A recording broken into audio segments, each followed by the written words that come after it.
কাটোয়ার এক জাগ্রত কালী পুজোর অজানা কাহিনী। নমস্কার বন্ধুরা, স্বাগত আমাদের চ্যানেলে। সম্পূর্ণ তথ্যটি সংগ্রহ করা আপনাদের কাছে অনুরোধ, ভিডিওটি আপনারা সম্পূর্ণ দেখুন। কালী পুজোর আগেই স্বপ্নাদেশ স্বয়ং মা কালীর, আর সেই স্বপ্নাদেশ মেনে পুকুরে নেমে ধাতুর কালী মূর্তিকে উদ্ধার করলেন গৃহবধূ ঋতু মাঝি। এই ঘটনাকে কেন্দ্র করে ব্যাপক চাঞ্চল্য ছড়িয়ে পড়েছিল পূর্ব বর্ধমানের কাটোয়ার গোয়াই গ্রামে। উদ্ধার হওয়া কালী মূর্তিটি প্রায় 15 ইঞ্চি লম্বা। সেটি সোনার মূর্তি বলে গ্রামবাসীরা ভেবে বসেন। পরে এক স্বর্ণকারকে দিয়ে মূর্তিটি পরীক্ষা করানোর পর মূর্তিটি পিতলের বলে পুলিশ নিশ্চিত করেন। মূর্তিটি গ্রামের একটি মন্দিরে রাখা হয়েছে।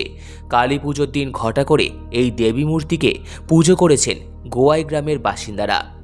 কাটোয়ার গোয়াই গ্রামে বসবাস করেন গৃহবধূ ঋতু মাঝি ও তার পরিবার।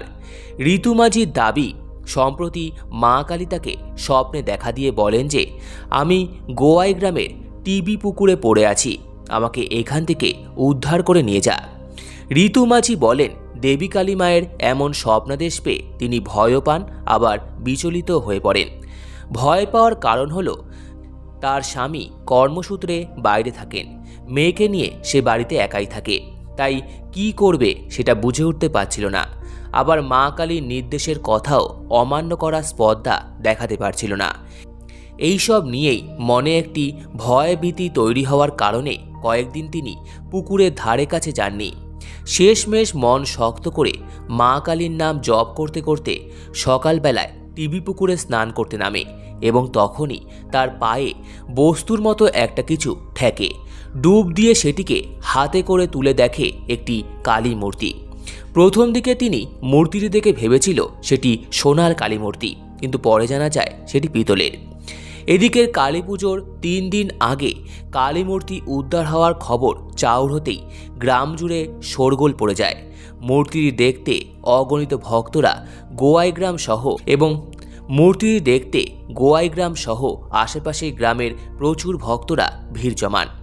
সবার দর্শনের জন্য মূর্তিটিকে গোয়াই গ্রামের একটি মনসা মন্দিরে রাখা হয়েছে। কালী পুজোর আগে কালী মায়ের মূর্তি পেয়ে খুশি গ্রামবাসীরা, এবং কালী পুজোর দিন গ্রামের মন্দিরে তারা মা কালীর পুজো অনুষ্ঠিত করে এবং ধুমধামের সাথে মায়ের পুজো হয়।